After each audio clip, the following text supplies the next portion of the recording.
Le premier point, le plus important pour nous, c'est la question de la sécurité.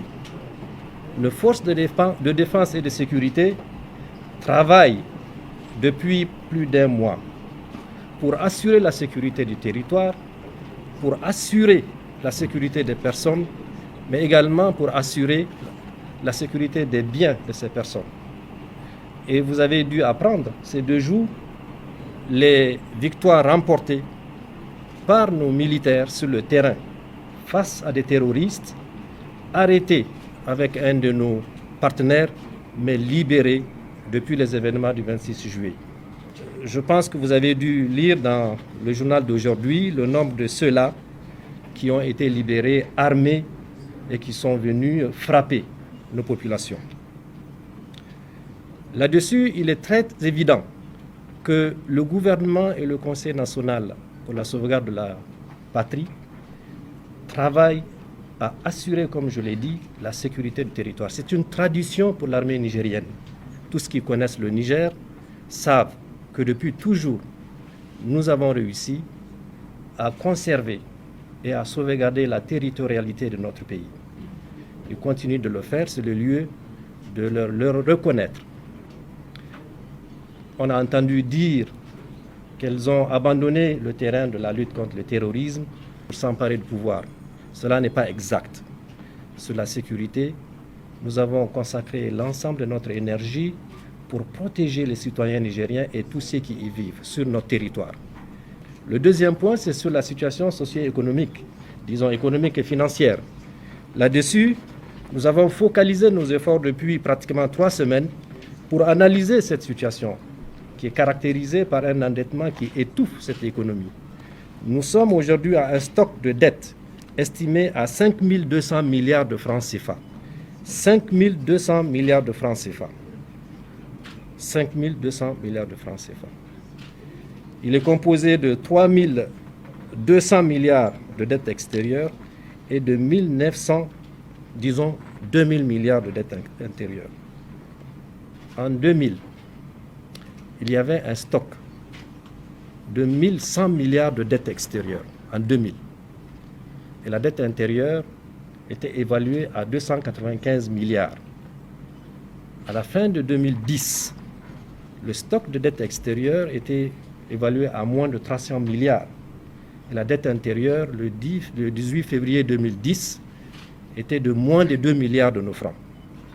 Nous avons un service de la dette, c'est-à-dire le montant à payer au titre d'une année, qui est évalué à 858 milliards de nos francs, dont 184 milliards de dette extérieure et 673 milliards de dette intérieure.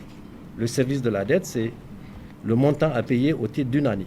La masse salariale payée entre janvier et juillet s'établit à 266 milliards,2. Les ressources internes mobilisées par les régies financières se situent à fin juillet à 524 milliards. Les dépenses de biens et services effectuées se chiffrent à fin juillet à 66 milliards. C'est pour dire, pour ne pas rentrer trop dans les détails, les 2 mois, fin juillet et août, nous avons, par le biais de l'effort de mobilisation des ressources internes, assuré le paiement des salaires de la fonction publique et les salaires des forces de défense et de sécurité. Vous voyez bien, malgré l'embargo, je suis sûr que vous reviendrez sur ces questions-là. C'est pour également dire que sur la question de qu'est-ce qu'il faut qu'on fasse pour, disons, avancer concernant la situation économique et financière, 2 choses. La première, c'est la loi de finances rectificative qui est en gestation pour intégrer les nouveaux besoins, faire partir tout ce qui est superfétatoire et évidemment, dans le même temps, préparer la loi de finances 2024. Donc c'est l'effort qui est en train d'être fait par les services du ministère de l'économie et des finances. Puis il y a un programme de résilience pour la sauvegarde de la patrie. C'est un programme qui va intégrer évidemment tous les besoins des Nigériens pour que nous puissions ensemble sortir de cette situation en tenant compte de l'embargo qui, vous le savez, est injuste, illégal, inhumain, inacceptable. Le troisième point important, c'est La question de la rentrée scolaire, également là-dessus, toutes les dispositions sont prises pour que le gouvernement soit en mesure d'assurer une très bonne rentrée au niveau supérieur, au niveau secondaire et même au niveau universitaire. Comment continuer à approvisionner le Niger en produits divers malgré la fermeture des frontières? Aujourd'hui, nous en avons 2 qui sont plus ou moins fermés. Cela dénote de l'effort déployé par le gouvernement pour évidemment permettre qu'il y ait un approvisionnement. On ne va pas se laisser avoir. Même les frontières qui sont fermées, il y a des efforts pour amener ces pays à adoucir, si on peut se permettre l'expression. Sur l'axe Torodi-Niamey, vous avez dû apprendre que pour l'approvisionnement de notre pays en denrées de première nécessité, il y a plus de 500 camions qui ont pu arriver. Notre armée a pris toutes les dispositions pour assurer l'escorte. Et des efforts sont actuellement déployés pour sécuriser ce axe. Ne vous en faites pas. Nous croyons fermement qu'il faut avoir confiance en notre armée. Elle sera capable de compter. Qu'en est-il du paiement des salaires? Je l'ai déjà dit, nous sommes en train de payer les salaires. Je pense qu'il reste un petit bout. D'ici à la fin de cette semaine, nous allons le boucler. Comment faire en sorte que les sanctions de la CEDEAO contre le Niger soient levées? Les efforts que nous faisons, c'est pour évidemment arriver à faire lever ces embargos qui ne se justifient pas. Nous avons pris des mesures d'ordre juridique et judiciaire.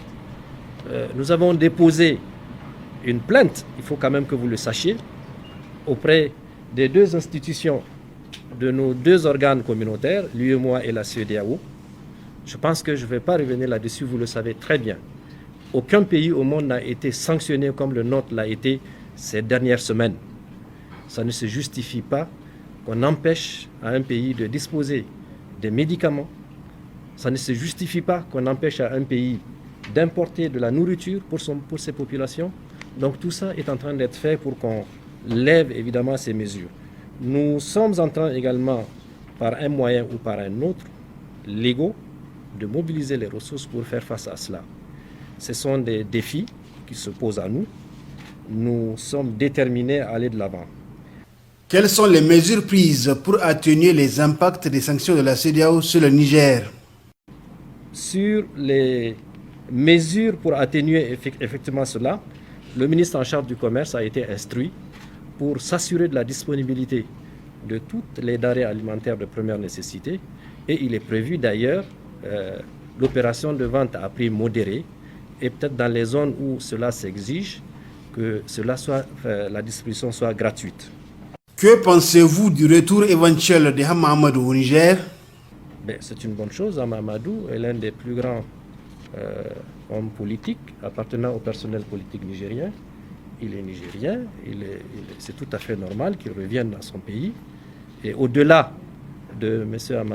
Amadou, le gouvernement a été instruit par le chef de l'État pour que des mesures soient prises de manière à décrisper la situation, que tous les prisonniers politiques soient élargis. Et pour nous, c'est une excellente chose que M. Hama revienne. À titre personnel, je l'ai connu, il a été mon Premier ministre et donc il participera à l'effort de mobilisation de toutes les énergies pour que le développement de notre pays soit conforté. Où en est-on par rapport au dialogue inclusif décidé par le CNSP?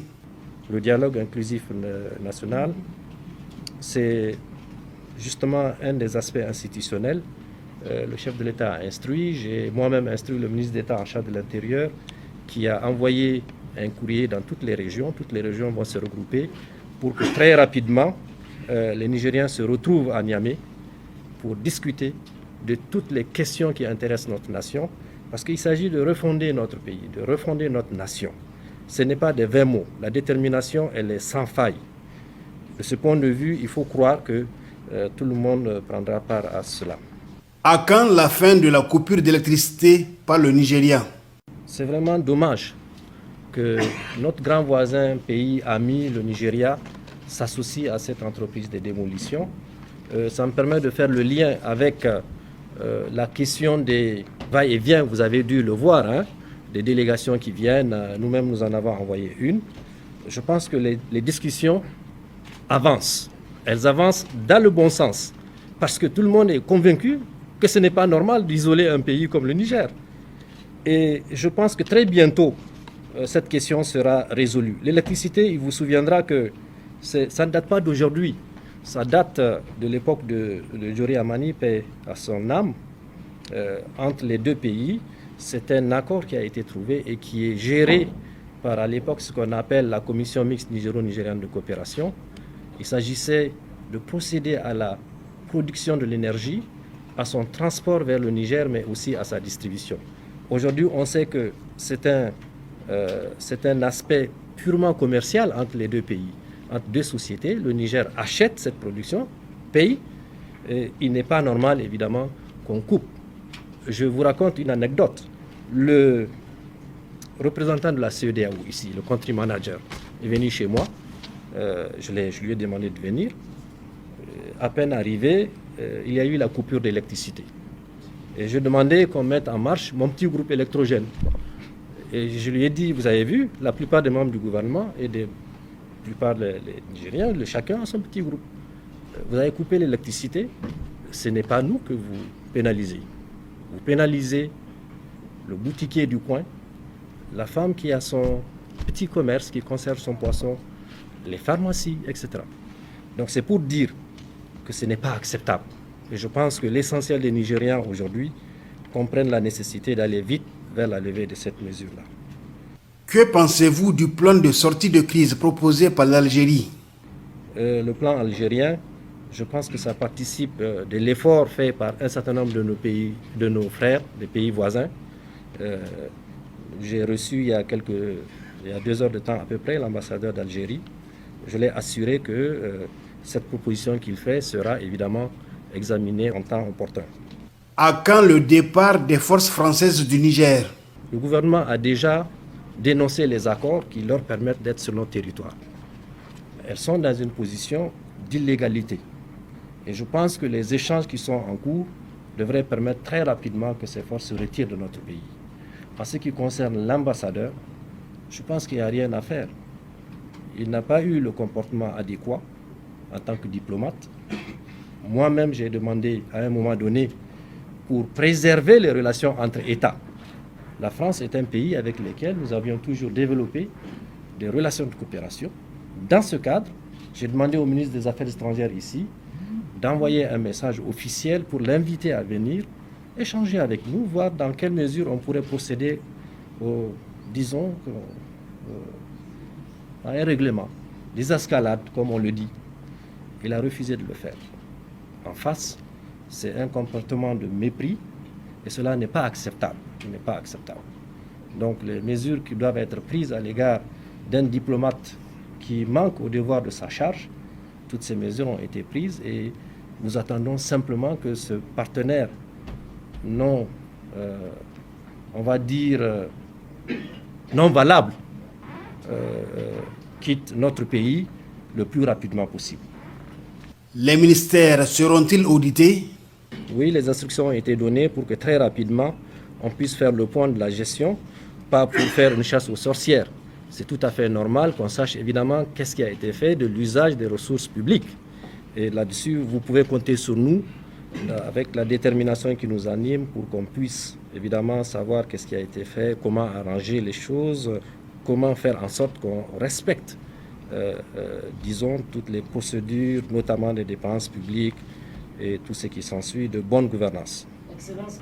Tous les dossiers qui ont été faits, toutes les inspections ou des rapports d'inspection ou des rapports des audits de la Cour des comptes seront transmis à des juges pour qu'ils puissent les examiner tout en assurant la possibilité aux personnes concernées d'exercer leur droit de contradiction. Vous pouvez compter sur nous, personne ne sera lésé de ce point de vue. Mais nous ferons... Dans quel délai? Mais écoutez, nous sommes en train de le faire. Nous sommes en train de le faire. Rassurez-vous. Nous sommes là pour répondre à ces préoccupations que vous exprimez. Parce que, voyez-vous, le gouvernement avec à sa tête le général Tchiani c'est que nous n'avons on n'a pas le droit à l'erreur. Surtout lorsqu'il s'agit de protéger les biens publics. Surtout lorsqu'il s'agit d'assurer la sécurité des personnes et de leurs biens. Surtout lorsqu'il s'agit de travailler au recouvrement de la souveraineté de notre pays. Ça, on ne va pas faiblir pour cela. Donc, rassurez-vous de ce point de vue. Est-ce que c'est à la demande du CNSP que les manifestants portent le drapeau russe? Écoutez, même en Europe, quand il y a des manifestations, on a vu des gens porter les drapeaux qu'ils souhaitent porter. Sachez que j'ai assisté à une réunion où le chef de l'État a donné des instructions claires à tous les ministres pour sensibiliser les Nigériens de manière à ce que tous les Nigériens dans une manifestation portent le drapeau du Niger, pas le drapeau de quelqu'un d'autre. Donc je pense qu'il faut raison garder. Quand est-ce que le dialogue va-t-il commencer avec la CEDEAO? La CEDEAO, pour qu'on enclenche un processus de dialogue, a posé 3 conditions. La première, il faudrait qu'on fasse preuve d'ouverture, de disponibilité pour que les échanges se fassent. La deuxième, ils voulaient voir l'ancien président parce que je suppose que vous venez d'Occident. En Occident, on a dit que l'ancien président est dans une cave, il est malade, etc. Ils ont posé comme condition qu'il fallait qu'ils aient accès à lui. Et la troisième condition, ça répond à ce que vous dites, il fallait avoir une idée de la période que prendra la transition. Sur cette question, le chef de l'État l'a dit au cours de son adresse à la nation, qu'il demande aux Nigériens qui vont se retrouver de travailler sur une période qui ne saurait excéder 3 années. Il n'a jamais dit 3 ans. Il faut faire 3 ans. C'est un plafond qui a été indiqué. Et tout le monde sait que, par tradition, on connaît le nombre de transitions qu'il y a eu au pays. Je pense qu'à l'intérieur de ça, les Nigériens décideront, pas quelqu'un d'autre. Nous poursuivons les échanges. Et nous avons espoir que, sous la houlette, justement, d'un certain nombre de bonnes volontés, nous allons très rapidement parvenir à nous entendre pour que le Niger, qui n'a pas cherché à être sanctionné, parce que qu'est-ce qui est reproché à la CEDEAO? Ça a été dans la précipitation la prise de ces mesures. Il aurait fallu suivre un certain nombre. Je pense que vous avez, en tant que journaliste, vous avez dû lire le traité de la CEDEAO. Nulle part il n'est prévu, évidemment, toutes ces mesures de fermeture de frontières, de coupure d'électricité, empêcher que des médicaments arrivent dans un pays et même menacer d'attaquer militairement un pays. Nulle part, nulle part. Vous pouvez regarder dans tous les traités et tous les textes subséquents. C'est pour cela que, quelque part, nous-mêmes nous comprenons qu'il soit nécessaire que les échanges ne soient pas interrompus. Nous avons reçu à 4 reprises des délégations. Nous-mêmes, nous avons effectué un déplacement et nous avons bon espoir dans quelques jours de parvenir très rapidement à une entente pour que toutes ces mesures soient levées. Que pensez-vous de l'éventualité d'une intervention militaire au Niger envisagée par la CEDEAO? En tant que gouvernement responsable, on s'attend à tout moment à ce que le pays soit attaqué et c'est ce qui est dommage. Toutes les dispositions sont prises pour que nous puissions nous défendre. Il faudrait que vous le sachiez. Je dis bien toutes les dispositions. Et ce serait une guerre injuste si on décidait de nous attaquer. Je ne voudrais pas rentrer dans les détails, dans la mesure où nous sommes en pourparlers, pour que la raison soit entendue. Pour que la raison, bien entendu, soit de mise, de manière à ce que ces pays qui poussent, vous le savez bien, il y a une quinzaine de membres de cette institution communautaire. Vous avez peut-être 3 ou 4 pays qui appellent à cela. Mais nous sommes déterminés à nous défendre, si jamais il y a une attaque. Et on ne parle pas au hasard. Qu'est-ce qui explique le surendettement du Niger? La dette du Niger est composée de 3 compartiments. La dette multilatérale, qui est due à toutes les institutions multilatérales, la Banque mondiale, la Banque islamique de développement, la Banque africaine de développement, etc., etc. Le deuxième compartiment, c'est la dette bilatérale, qui est due à un certain nombre de pays qui sont membres du Club de Paris, au nombre de 5 pour le Niger. Et le troisième compartiment, la dette bilatérale des pays appelés non membres du Club de Paris. On retrouve en général les pays arabes. En 2004, nous avons atteint ce qu'on appelle le point d'achèvement, tout le processus qui a permis d'obtenir une annulation de la quasi-totalité de ce qui est dû aux pays membres du Club de Paris. Il y en avait 5. Il y avait la France, il y avait les États-Unis, il y avait l'Espagne, le Japon et puis l'Angleterre. Pour mémoire, tout ce que la France avait avancé au Niger au travers de ce qu'on a appelé la Caisse française de coopération qui est devenue l'AFD, ces emprunts ont permis de financer l'acquisition de toutes les infrastructures, de la Nigélec, de l'OPT à l'époque. Toutes les antennes que vous voyez à l'époque à tous les 70 km de Niamey jusqu'à Difa, ça a été justement financé par un emprunt de ce type. La Grande-Bretagne, c'était des emprunts qui ont servi à acheter les Fokker F-24 de l'ancienne Air Niger. Les Japonais ont accepté, nous ont avancé des prêts qui ont permis d'acquérir du matériel pour des institutions comme l'ONAHA, comme la SNTN, etc. L'Espagne, c'est des prêts qui ont servi à construire la maternité Gazobi, celle de Zander, etc. Alors, tous ces pays, les États-Unis, c'est ce qui a permis d'acquérir les 230 qu'on avait, plus le Boeing. Donc tout ça avait été négocié et nous avions obtenu l'annulation de la totalité de ce qui était dû. La dette commerciale, elle a été discutée au Club de Londres à la fin des années 90. Ce sont des dettes qui ont été contractées auprès des institutions commerciales, bancaires.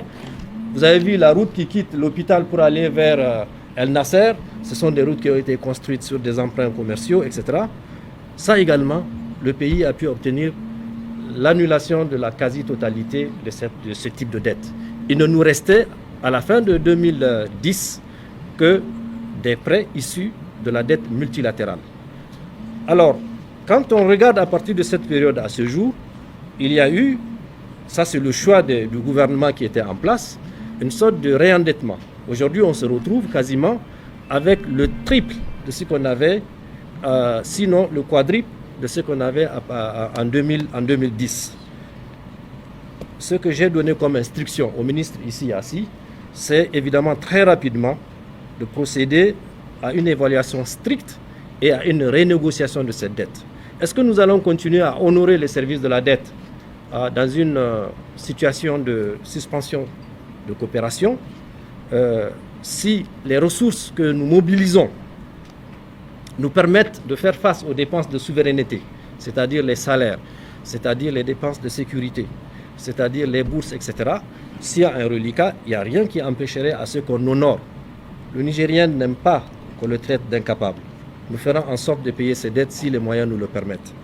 L'ancien président Mohamed Bazoum sera-t-il libéré conformément à la demande de la CEDEAO? Le président Tanja, paix à son âme, après avoir quitté la Villa Verte, a été amené en prison. Personne n'a entendu la CEDEAO demander à ce qu'il soit libéré.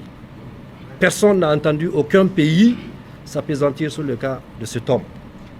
Est-il vrai que la gestion du pétrole est à la base du coup d'État? Il y a des raisons. Le chef de l'État l'a dit dans son adresse à la nation. Il a expliqué que notre pays était en danger. Ce n'est pas exact de considérer que c'est pour des questions personnelles ou une histoire de pétrole qui était à l'origine de cela. Notre pays était vraiment menacé, il faut le croire. Il faut le croire. On était au bord de l'éclatement. Ce n'est pas une vue de l'esprit, c'est une réalité. Et nous faisons tout pour que ce pays, qui est reconnu pour son partage de solidarité, de paix, le Nigérien est reconnu comme quelqu'un de paisible. Vous le savez pertinemment, autant que moi, que le Nigérien n'a jamais été celui qui provoque. Notre pays n'a jamais provoqué personne. Vous pouvez prendre du premier chef de l'État jusqu'au dernier. Si vous voulez, on peut faire l'exercice. Le président Djori Hamani, paix à son âme, était à l'origine de l'initiative de la création de la francophonie. C'est une institution pour rassembler les gens. Pour rassembler des gens qui ne se ressemblent pas mais qui s'assemblent. Pour travailler sur la solidarité et le partage. Il a été à l'origine de la signature de ce qu'on peut appeler aujourd'hui l'UEMOA, le président Djori. Le président Djori a fait deux choses en ce qui concerne le Nigeria voisin. D'abord, il a refusé qu'on passe par le Niger pour armer ceux qui étaient les pourfendeurs de la fédération de ce grand pays voisin, frères et amis. La deuxième chose qu'il a eu à faire, il a apporté son soutien pour permettre aux Nigérians d'avoir ce qu'on appelle aujourd'hui la fédération du Nigeria. Voilà ce que Djori a fait. Le président Kountché, paix à son âme, c'est le grand militant de la CEDEAO, contrairement à ce qu'on peut penser. Il a été avec Eyadema, paix à son âme, les deux chefs d'État qui ont travaillé avec les Maliens, il faut le dire, qui ont permis à ce que la CEDEAO soit ce qu'elle soit aujourd'hui. Le président Kountché a été appelé dans le système des Nations Unies, dans ce qu'on appelle le groupe de contact, il faut vous en souvenir, sur la question Iran-Irak, sur le conflit, sur le conflit tchadien, on l'a vu là-dessus, sur l'OCI, sur l'OUA. Ça s'est traduit d'ailleurs par la désignation de nos deux illustres compatriotes, paix à son âme, Idé Oumarou, qui était à l'OUA, et Hamid Al-Gabid, qui a dirigé l'OCI. Ça, c'était le président Kountché. Le général Ali Seibou, qui lui a succédé, tout le monde a vu ce qu'il a fait pour assurer la stabilité de ce pays, décrisper l'atmosphère au pays, faire en sorte que nous ayons les meilleures relations possibles avec l'ensemble de nos voisins. Tout le monde se souvient de Ali Seibou. Mahaman Ousmane, qui est l'homme de paix. Tout le monde connaît Mahaman Ousmane. Vous avez bien vu ce qui s'est passé aux dernières élections. Les gens voulaient l'amener à protester, il a appelé les gens au calme. Vous avez vu ce qu'il a fait comme annonce pour demander que la CEDEAO lève toutes ces mesures qui frappent injustement notre pays. Le président Ousmane, si je parle du général Barré, le président Barré, souvenez-vous que deux pays qui étaient sous le coup des embargos de la communauté internationale, notamment le Nigeria, sous Abacha, le président Barré n'a jamais arrêté de tendre la main, d'aller au Nigeria, de faire en sorte que le Nigeria puisse s'approvisionner en passant par notre pays. Il est allé en Libye. C'est le premier qui a bravé l'embargo qui frappait la Libye. Il faut vous en souvenir. Si je parle du président Tanja, je l'ai dit tout à l'heure, le président Tanja, en ce qui concerne la CEDEAO pendant 3 ans, ses pairs, chefs d'État, lui ont fait la confiance de diriger cette institution 3 années durant, en même temps que l'UEMOA et la SINSAD en même temps. À la CEDEAO, vous vous souvenez ce qui s'est passé, la crise togolaise. Tout le monde se souvient comment il s'est interposé pour que le Togo ne soit pas sanctionné à la mort du président Eyadema. À l'UEMOA, c'est le premier président qui a fait le tour de l'ensemble des pays de l'UEMOA. Vous vous souvenez de cette question qui anime les présidents nigériens sur la dimension fondamentale de l'intégration. C'est le premier président qui a proposé qu'on crée les conditions pour que les tracasseries au niveau des frontières ne soient que des vains souvenirs. On se souvient quand on a fait le tour de tous les 7 pays de l'UEMOA, il avait proposé l'acquisition des véhicules sur lesquels c'est écrit « circulation des personnes et des biens ». On a créé des brigades, des postes frontaliers juxtaposés, et ces brigades-là font le tour pour empêcher qu'il y ait des tracasseries au niveau des frontières. Donc c'est ce sentiment de voir la solidarité, l'intégration de nos pays. Quand au nom de la SINSAD, il y a eu le coup d'État en RCA, personne ne voulait aller en RCA. On se souvient que le président Patassé était à une réunion de la SINSAD ici, lorsqu'il a été déposé par le président Bozizé. Personne ne voulait les approcher.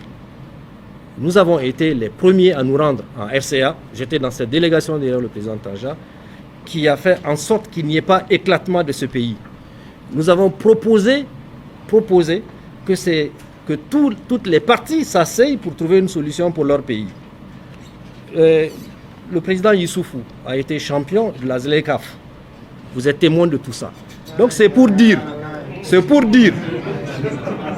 oui, j'en parle parce qu'il faut reconnaître à chacun, c'est l'histoire.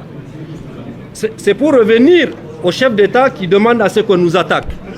C'est pour dire que le Niger a eu des hommes qui n'ont jamais appelé à attaquer un autre pays. Donc je voudrais quand même vous rassurer de ce que aujourd'hui le président Tchani, le chef de l'État, est l'un des officiers de notre pays. Vous ne le peut-être connaissez pas. Le moment viendra où vous le connaîtrez davantage. J'ai eu confiance en lui parce que j'ai vu en lui un homme décidé à soutenir son pays, à mener des actions qui vont dans le sens des intérêts de notre pays. Il faudra que vous le sachiez. Ces officiers ont travaillé avant cette date pour sécuriser notre territoire. Dans le lac, il ne faut pas l'oublier. Dans le désert, il ne faut pas l'oublier. Y compris Jubo Salou. Donc, il faut être fier de ce qui se passe chez nous. Le Nigérien n'ira jamais dire de frapper un autre pays, mais si on nous attaque, nous nous défendrons. Donc voilà, pardonnez-moi d'avoir été long là-dessus. Il est évident que les pays qui nous visent, je ne veux pas rentrer dans les détails de ce que nous leur avons apporté, mais il est évident que nous allons nous défendre. À quand la reprise des travaux du barrage de Kandaji? Nous avons reçu l'ambassadeur de Chine qui nous a assuré que toutes les dispositions de sécurité sont prises pour que les travaux soient relancés. Donc il n'y a rien qui empêche à ce que les travaux du barrage de Kandaji se poursuivent. Pourquoi le Mali, le Burkina Faso et le Niger se rapprochent davantage maintenant? Je pense que c'est faire injustice à nos pays de croire qu'on n'a pas le droit de se parler. Le Mali et le Burkina, nous sommes trois pays du Liptako-Gourma. Nous avons toujours été ensemble, toujours, de part et d'autre. Vous prenez toute la frontière avec le Burkina, les Peuls, les Germains, les Gourmantiers, les Touaregs, de part et d'autre vous les retrouvez. Le Mali, c'est la même chose. Les Peuls, les Touaregs, les Germains Sonrail, de part et d'autre, nous sommes les mêmes. Et nous parlons entre nous. Vous avez vu le ministre des Affaires étrangères du Mali se rendre ici avec sa collègue du Burkina Faso, le ministre de l'économie et des finances du Mali, avec également son collègue du Burkina. Notre collègue, le ministre de l'économie, s'est rendu avec un certain nombre de ministres au Mali. Nous-mêmes, nous allons nous rendre là-bas.